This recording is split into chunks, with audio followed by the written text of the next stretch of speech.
Tom's Great Adventure, Final Unexpected Danger Near the House. Before long, the two friends came across a sunken small canal, blocking their path.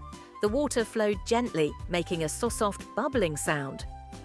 For a human, this canal would be easy to step over, but for a tiny snail and an even tinier ant, it looked like a mighty river. They stared at the water, looking worried. "How are we going to get across?" Tomtom asked.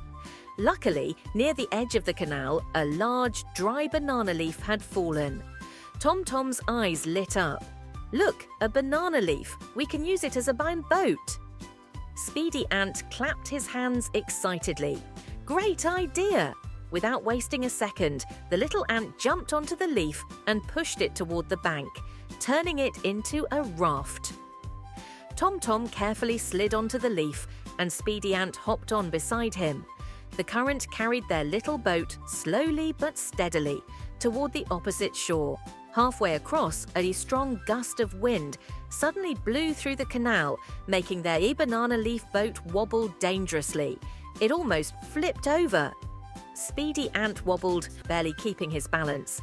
But Tomtom's slimy, sticky body clung to the leaf, holding it steady. With his weight keeping the boat balanced, the leaf stopped rocking and sailed smoothly again. Both friends let out a huge sigh of relief. "Phew, that was close," Speedy Ant laughed. "Good thing you're here to anchor our boat." Tomtom chuckled. "We make a great team." At last, the leaf boat drifted onto the shore. Tomtom and Speedy Ant jumped off theirs onto the cool grass, their shells and antennae still dotted with tiny water droplets. For a second, they just stood there, and then they burst out laughing. "That was so much fun," Tomtom giggled. "Best adventure ever." Speedy Ant cheered. They continued on their way, and before long, the air was filled with a sweet floral scent. Speedy Ant sniffed the air. "I smell the roses. We must be near the rose village." Sure enough, ahead of them were beautiful rose bushes. In front of us a few cozy homes. Tomtom beamed with excitement. He had finally made it to Grandma and Grandpa's house. Speedy Ant stopped. "Tomtom, I have to head back now. My colony is waiting for me at the rice field. From here, you just need to walk straight ahead, and everyone in the village will know where your grandparents live." Tomtom felt a little sad to say goodbye. "Thank you so much, Speedy Ant." "I couldn't have made it here without you." Speedy Ant grinned. "It was nothing. Friends help each other. Besides, I had a great time on this adventure too." Tomtom gave his ant friend a big snail hug, which, for a snail, meant wrapping his antennae gently around Speedy Ant. "I'll never forget you," Tomtom said warmly. "Someday, you should visit me in the whole big city. I'll take you to a park and show you a giant pond." Speedy Ant's eyes sparkled. "Really? That sounds awesome. I'll definitely visit. Well, goodbye for now." The two friends, waved their little antennae at each other as they parted ways. Tomtom watched Speedy Ant dash away into the fields, his heart full of gratitude and for his new friend. Now, Tomtom was alone, but he wasn't afraid anymore. He was almost home. As he crawled deeper into the village, the sights and smells became more familiar. Tomtom took a deep breath, feeling brave and confident. But he still remembered his mother's words. He had to stay cautious until he was safely at Grandma and Grandpa's house. Tomtom made his way down the narrow village lane, his little heart bubbling with excitement. Soon he would see Grandma and Grandpa. But then, from a shady bush beside the road, a voice called out, "Little one, where are you going in this hot sun? Come rest under the shade." Tomtom froze in place. A large spider crawled out from the bush. He had a fuzzy body, the size of a small fruit, and wore his round glasses, making him look quite wise. He smiled kindly at Tomtom. "It's so hot outside. "Come sit under the shade with me," the spider said. "I even have sweet honey tea. You must be thirsty." Tomtom was tired and thirsty, but he remembered his mother's warning. Never trust strangers. He politely shook his head. "Thank you, sir, but my grandparents are waiting for me, just up ahead. I should go." The spider squinted. "Ah, you're going to see your grandparents. Is their house the one with the big rose garden?" "Oh." Tomtom's eyes widened. "Yes, how do you know?" The spider smiled even wider. "Oh ho, then I was the sent here to fetch you. Your grandparents were worried you'd get lost, so they asked me to bring you home." Tomtom felt uneasy. Mom had said Grandpa would come to pick him up, but why was this spider here instead? And how did Grandpa know exactly which way Tomtom would come from? Something didn't feel right. Tomtom cautiously asked, "Then where is my Grandpa now?" The spider didn't hesitate. "Oh, he's busy watering his garden. This morning your mother even told me to make sure you got home safely."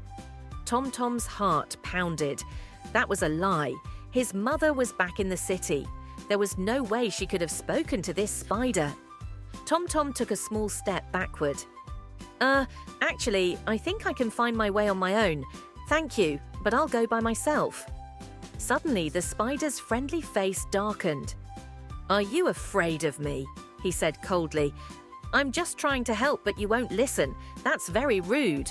And before Tomtom could react, whip!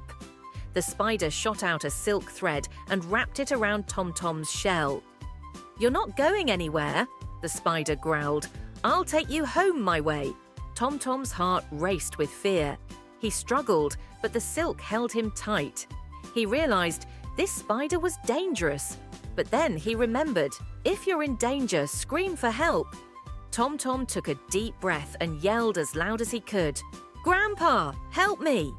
His tiny voice echoed through the village. The spider's eyes widened in panic. "What? Someone's coming?" Just then, a deep voice called back, "Tomtom!" "Where are you?" It was Grandpa. The spider gasped, realizing he had been caught. With a frantic leap, he scurried away into the bushes, disappearing just as Grandpa rushed onto the path. The old snail wore a weathered straw hat and had a warm but worried expression.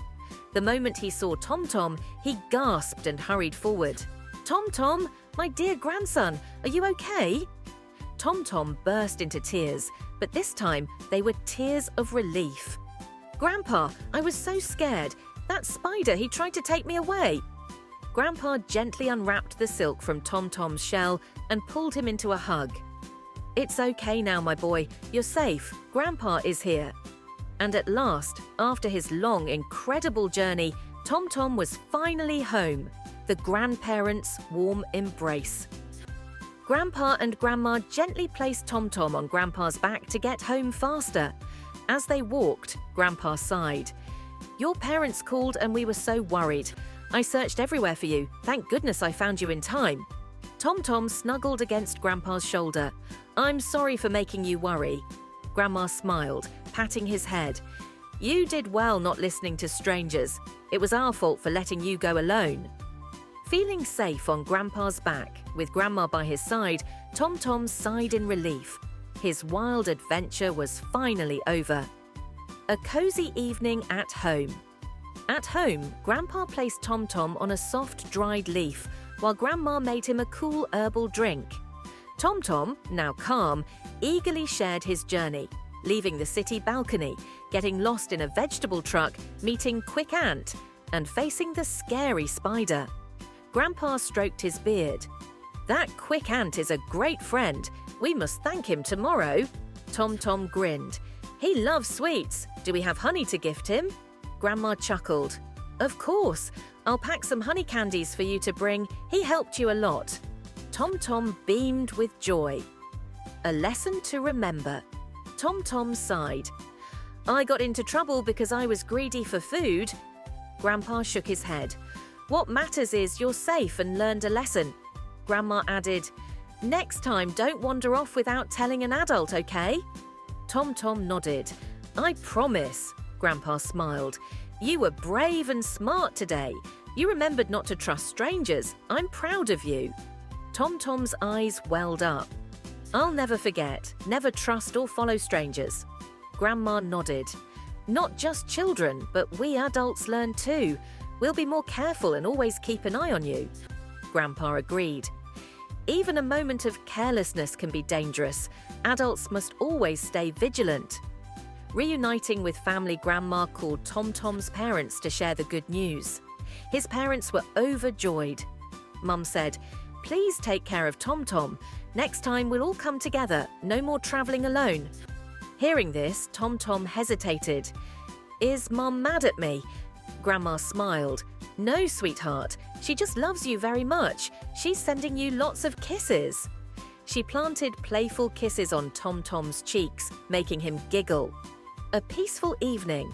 That evening, after a delicious meal, Tomtom sat with Grandpa and Grandma under the rose trellis, enjoying the cool breeze. He felt safe and loved after such an eventful day. As the sun set, painting the sky golden, Tomtom started to doze off. Grandma gently led him inside and tucked him into his cozy leaf bed. "Grandma, will you tell me a story?" he mumbled sleepily. Grandma smiled. "Of course, dear, but you must be so tired. Close your eyes and rest." She began. "Once upon a time, in a green forest, lived a playful little rabbit." Before she could finish, Tomtom had already drifted into a peaceful sleep. A beautiful ending. In his dreams, Tomtom smiled. His adventure had come to a happy ending. The lesson of never trusting strangers would stay in his heart forever. And most importantly, he knew that wherever he went, the love and protection of his family would always be with him. Lessons from the story for children.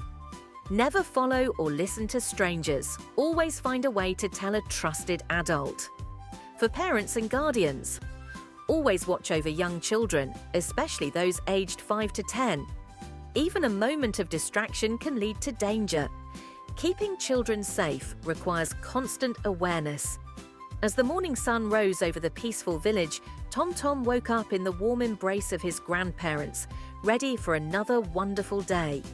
If you enjoyed the story, hit the like button and subscribe to the channel so you won't miss any of Snail's adventures. And now, goodbye and see you next time.